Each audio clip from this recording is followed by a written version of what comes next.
할렐루야. 오늘도 우리 가운데 함께 하신 주님을 찬양하며 예배하며 함께 기도하길 소망합니다. 함께 찬송가 94장 찬양하시면서 11월 13일 목요일 새벽 예배를 시작하도록 하겠습니다.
함께 기도하겠습니다. 주님 감사드립니다. 주님의 은혜로 우리를 붙잡아 주시고 오늘도 새 생명을 허락하심에 감사드립니다. 주님과 동행하는 하루 되게 하시고 성령 충만한 하루 될 수 있도록 주님 우리를 붙잡아 주시옵소서. 지금도 세계 곳곳에서 전쟁의 소문이 있습니다. 주님, 그 전쟁하는 곳에 함께하여 주셔서 정말 평화의 하나님이 그곳 가운데 임재하시고 아버지 전쟁 가운데 있는 그 사람들을 정말 주님께서 만지시고 위로하여 주시옵소서. 속히 하나님의 평화가 이 땅 가운데 넘쳐날 수 있도록 주님 역사하여 주시옵소서. 오늘도 우리 삶 가운데 하늘의 평화를 내려주시길 간절히 소망하며 주 예수 그리스도의 이름으로 기도드립니다. 아멘. 함께 하나님의 말씀을 보도록 하겠습니다. 오늘의 말씀은 사도행전 26장 1절부터 7절까지 말씀입니다. 아그리빠가 바울에게 이르되 너를 위하여 바라기를 내게 허락하노라 하니 이에 바울이 손을 들어 변명하되 아그리빠 왕이여 유대인이 고발하는 모든 일을 오늘 당신 앞에서 변명하게 된 것을 다행히 여기나이다. 특히 당신이 유대인의 모든 풍속과 문제를 아심이니이다. 그러므로 내 말을 너그러이 들으시기를 바라나이다. 내가 처음부터 내 민족과 더불어 예루살렘에서 젊었을 때 생활한 상황을 유대인이 다 아는 바라. 일찍부터 나를 알았으니 그들이 증언하려 하면 내가 우리 종교의 가장 엄한 팔을 따라 바리새인의 생활을 하였다고 할 것이라. 이제도 여기 서서 신문 받는 것은 하나님이 우리 조상에게 말씀하신 것을 바라는 까닭이니 이 약속은 우리 12지파가 밤낮으로 간절히 하나님을 받들어 섬김으로 얻기를 바라는 바인데 아그리빠 왕이여 이 소망으로 말미암아 내가 유대인들에게 고소를 당하는 것이니이다. 아멘. 오늘은 하나님의 약속에 대한 소망을 붙드는 삶이라는 제목으로 말씀을 전하겠습니다. 사도 바울은 복음 전파를 위해 몇 차례 자기 변호를 합니다. 첫 번째로 사도행전 22장에서 유대인들과 로마 군인에게 붙잡힌 후에 자신을 변호하죠. 이때는 3차 선교 여행을 마치고 예루살렘으로 돌아왔을 당시입니다. 바울은 히브리어를 사용하여 자신이 유대인임을 강조하면서 예수님을 극적으로 만나서 이방 선교에 대한 사명을 받았음을 강조합니다. 두 번째는 사도행전 24장에서 벨릭스 총독 앞에 자신을 변호하는 일입니다. 대제사장과 장로들의 고발로 인해 유대 총독 벨릭스 앞에 서게 된 것이죠. 바울은 자신이 유대율법과 선지자들의 글을 신봉하지만 부활신앙을 가졌기 때문에 박해받고 있다고 합니다. 이어서 사도행전 25장에서는 2년이 지난 후에 새로 부임한 베스도 총독이 또다시 재판을 하게 되는 것이죠. 바울은 자신이 유대인의 율법이나 성전에서 죄를 짓지 않았고 가이사에게도 죄를 범하지 않았기 때문에 자신이 고발받는 내용은 사실이 아니라고 합니다. 그래서 오늘 말씀은 사도 바울이 아그리빠 왕 앞에서 변호하는 장면이 이어지게 됩니다. 바울의 모습을 보면 여전한 모습을 하고 있는 것을 보게 되죠. 바울은 2년이 넘는 시간을 감옥에 갇혀 있었던 피고였지만 두려움의 모습이 없습니다. 저는 이런 모습을 보면서 사도 바울이 하나님의 약속에 대한 소망이 얼마나 강했는지, 그 하나님의 약속에 대한 소망을 얼마나 소중하게 생각했는지를 묵상하게 되었습니다.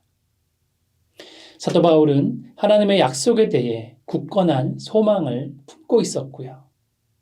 하나님의 약속에 대한 소망을 인생 최고의 사명으로 생각했기에 어떤 환난과 어려움 속에서도 하나님의 약속에 대한 소망을 흔들리지 않고 꽉 붙잡고 사역하게 된 것입니다.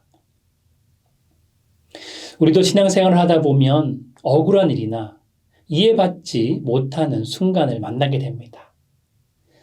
나름의 확실한 철학을 가지고 최선을 다하지만 힘든 역경의 순간을 몇 번 만나게 되면 우리의 의지가 흔들리게 되는 것이죠. 그러나 사도 바울은 전혀 다른 모습을 하고 있습니다. 사도 바울은 자신의 의지도 확고했지만 하나님의 약속을 온전히 바라보았기에 흔들리지 않는 믿음으로 사역을 이어갈 수 있었습니다. 그래서 오늘은 바울의 모습을 보면서 하나님의 약속에 소망을 두고 사역하는 삶을 어떻게 이어갈 수 있는지에 대해 함께 나누고자 합니다. 첫 번째로 나눌 것은 하나님의 약속을 기억하는 사람은 흔들리지 않는다는 것입니다. 2절 말씀을 보면 바울은 감옥에 갇힌 상황에서도 감사의 말을 전하고 있습니다. 아그리빠 왕이여, 유대인이 고발하는 모든 일을 오늘 당신 앞에서 변명하게 된 것을 다행으로 여기나이다 라며 아그리빠에게 말하고 있습니다.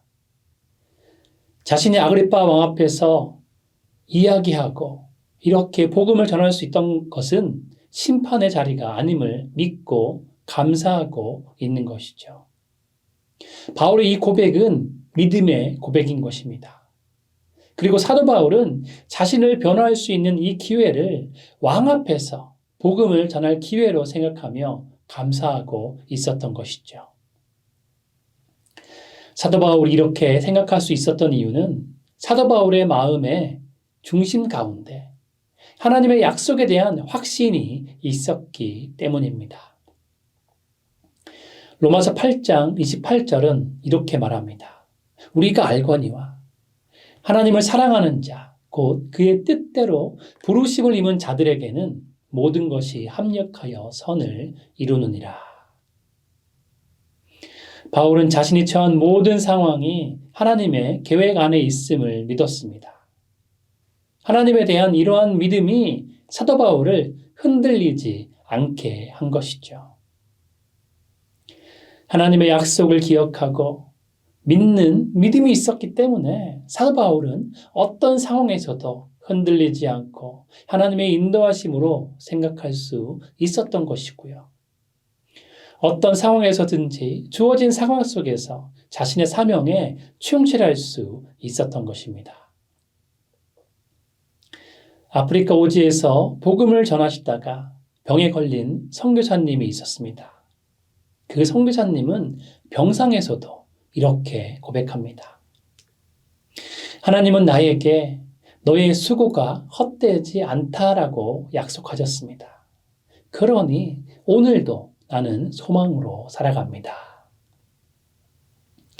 이 선교사님은 고통 중에 있었지만 마음속에 하나님의 약속이 있었던 것입니다.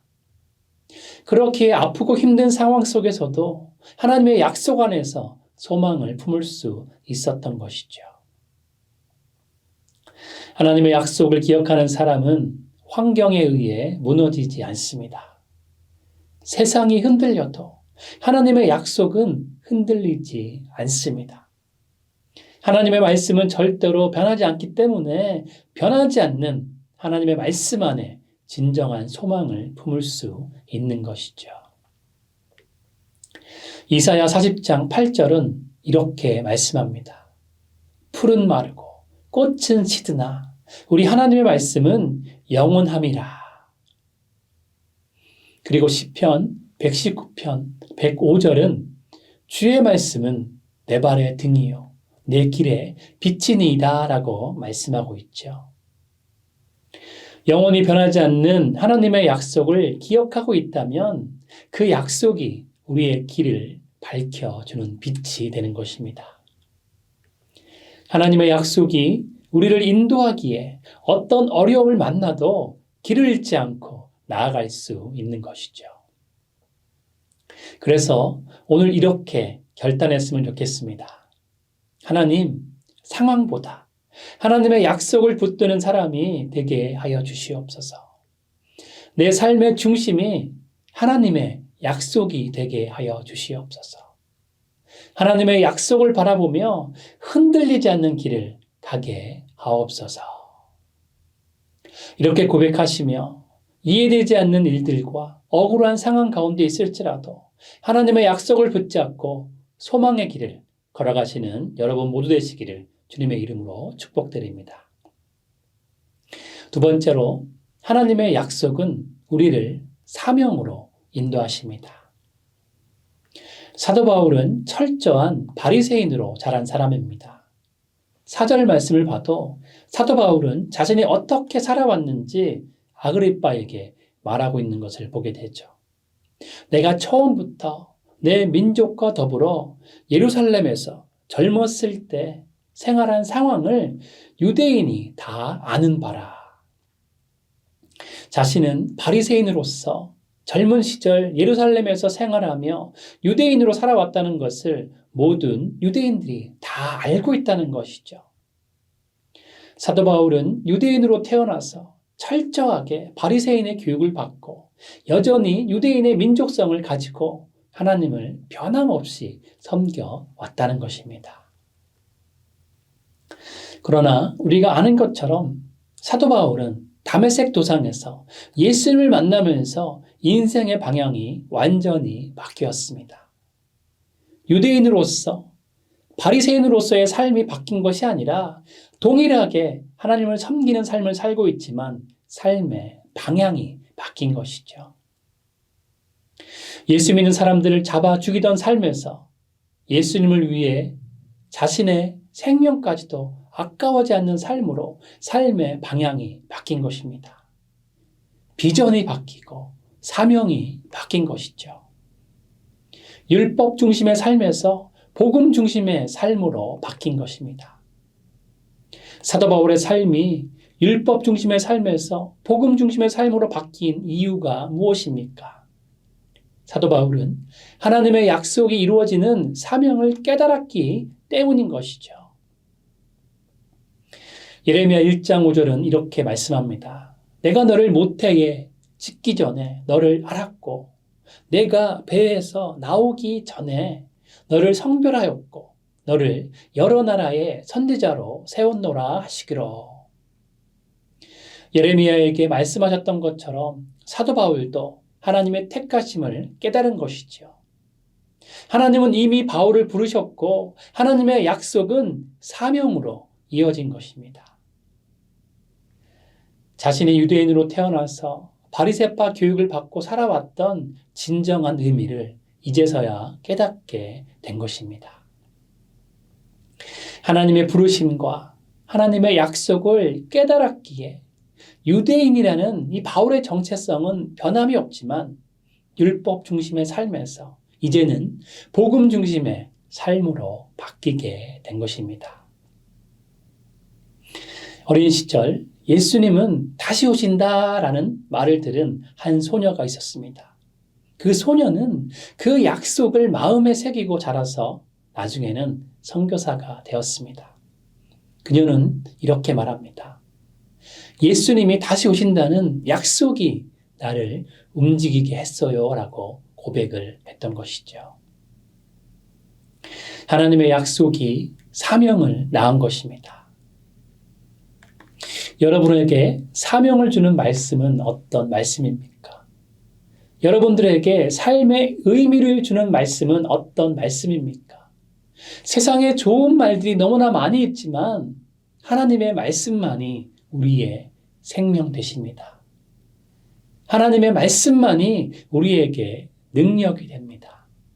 하나님의 말씀만이 우리의 인생을 의미 있는 인생으로 바꾸십니다. 하나님의 약속은 단순한 위로에 멈추지 않습니다. 하나님의 약속은 우리의 삶을 움직이게 하는 사명인 것입니다. 그렇기에 하나님의 약속 안에 거할 때 우리의 삶의 의미를 찾게 되는 것이고요. 하나님의 사명을 깨닫게 됩니다. 그리고 우리가 하나님의 사명을 붙잡고 나아갈 때 하나님은 약속의 말씀으로 우리의 발걸음을 인도하시고 사명을 능히 이룰 수 있는 삶을 살아갈 수 있도록 우리를 이끌어 주실 것입니다. 우리의 모든 필요를 채우시고 사명을 이루게 하시는 하나님의 약속 안에 거하심으로 매일매일 삶 가운데 승리를 이어가시는 여러분 모두 되시기를 주님의 이름으로 축원드립니다. 마지막 세 번째로 하나님의 약속을 믿는 소망은 끝까지 우리를 붙잡습니다. 오늘 본문의 마지막 절은 이렇게 말씀하고 있죠. 이 약속은 우리 12지파가 밤낮으로 간절히 하나님을 받들어 섬김으로 얻기를 바라는 바인데 아그리빠 왕이여 이 소망으로 말미암아 내가 유대인들에게 고소를 당하는 것이니라. 사도 바울은 자신의 고난의 이유를 소망으로 말미암은 것이라고 말합니다. 자신이 소망을 붙잡고 하나님을 섬김으로 말미암아 유대인들에게 고소를 당했다는 것이죠. 사도 바울은 감옥에서도 죽음의 위협 속에서도 하나님의 약속이 이루어질 것을 믿었습니다. 사도 바울의 소망은 현실을 바꾸지 못했지만 바울의 삶을 끝까지 버티게 하는 원동력이 되었습니다. 2차 세계대전 때 나치 수용소에 있던 유대인 소녀가 벽에 이런 글을 썼습니다. 태양이 보이지 않아도 나는 여전히 태양이 있음을 믿습니다. 별이 보이지 않아도 나는 여전히 별이 있음을 믿습니다. 하나님이 침묵하셔도 나는 하나님이 살아계심을 믿습니다. 소망은 믿음의 근육입니다. 약속의 하나님을 믿는 사람은 결코 무너지지 않습니다. 하나님의 약속에 소망을 둔 사람은 결코 넘어지지 않는 것이죠. 이사야 40장 31절은 이렇게 말씀합니다. 오직 여호와를 앙망하는 자는 새 힘을 얻으리니 독수리가 날개치며 올라감 같을 것이요 다른 박질하여도 곤비하지 아니하겠고 걸어가도 피곤하지 아니하리로다. 히브리서 10장 23절은 또한 이렇게 말씀합니다. 또 약속하신 이는 미쁘시니 우리가 믿는 도리의 소망을 움직이지 말며 굳게 잡고. 하나님의 약속은 우리에게 새 힘을 줍니다. 하나님의 약속을 붙잡는 사람은 절대 지치지 않습니다. 하나님의 약속을 믿는 사람은 절대 넘어지지 않습니다. 하나님의 약속은 미쁘셔서 절대 우리를 실망시키지 않기 때문에 우리는 하나님의 약속에 소망을 두고 믿음으로 굳건하게 서 있을 수 있는 것이죠. 비록 고난 중에도 하나님이 이루신다는 소망을 붙들면 우리는 절대 넘어지지 않게 되는 것입니다. 그렇게 우리는 어떤 상황 속에 있을지라도 하나님의 약속에 소망을 붙잡을 때 하나님의 소망을 이룰 수 있는 힘을 얻게 되는 것이고요. 하나님의 약속을 믿는 소망은 우리가 낭망하지 않도록 우리를 끝까지 붙들어 주는 것입니다. 말씀을 정리합니다. 바울의 삶은 약속을 붙든 삶이었습니다. 하나님의 약속에 소망을 두었기에 바울은 감옥에서도 복음을 전하는 능력의 삶을 살았던 것이고요. 고난 속에서도 소망이 넘치는 삶을 살았습니다. 우리도 하나님의 약속을 붙잡길 소망합니다. 하나님의 약속에 우리의 소망을 두길 원합니다. 히브리서 6장 19절은 이렇게 말씀하죠. 우리가 이 소망을 가지고 있는 것은 영혼의 닷 같아서 튼튼하고 견고하여 휘장 안에 들어가나니. 하나님의 약속은 우리의 영혼을 붙드는 닷입니다. 하나님의 약속을 붙들고 사역하는 사람은 어떤 폭풍 속에서도 쓰러지지 않습니다. 하나님의 약속은 결코 우리를 실망시키지 않으며 하나님의 약속은 지금도 우리를 사명의 자리로 부르고 있습니다. 그리고 하나님의 약속에 대한 소망은 우리를 승리의 길로 인도합니다. 우리가 하나님의 약속에 소망을 둘 때 우리는 하나님이 임재하시는 지성소 안으로 들어갈 수 있는 것입니다. 하나님의 약속은 반드시 이루어집니다. 그러므로 오늘도 그 약속을 바라보며 사명을 붙잡는 여러분 모두 되시기를 주님의 이름으로 축복드립니다. 함께 기도하겠습니다. 주님 감사드립니다. 오늘도 주 예수 그리스도의 피값으로 우리를 붙잡아 주시고 우리 가운데 구원의 능력을 허락하시고 예수님의 사명을 이어갈 수 있도록 우리를 붙잡아 주심에 감사드립니다. 오늘도 주님 안에 승리하는 삶을 살아갈 수 있도록 도와주시옵소서. 하나님의 약속을 붙잡고 그 약속에 소망을 두게 하여 주셔서 그 소망으로 인하여서 매일 승리하며 하나님의 사명을 이뤄갈 수 있는 우리가 될 수 있도록 아버지 붙잡아 주시옵소서. 매일매일 하나님의 약속을 기억함으로써 소망이 넘치는 삶을 살아가며 하나님께 영광을 올려드리는 귀한 삶 살아갈 수 있도록 우리 가운데 함께하여 주시옵소서. 오늘도 함께하시고 우리를 붙잡아 주시고 이끌어 주실 주님을 찬양하며 주 예수 그리스도의 이름으로 기도드립니다. 아멘. 함께 계속적으로 각자의 기도 제목을 가지고 주님 앞으로 나아가도록 하시겠습니다.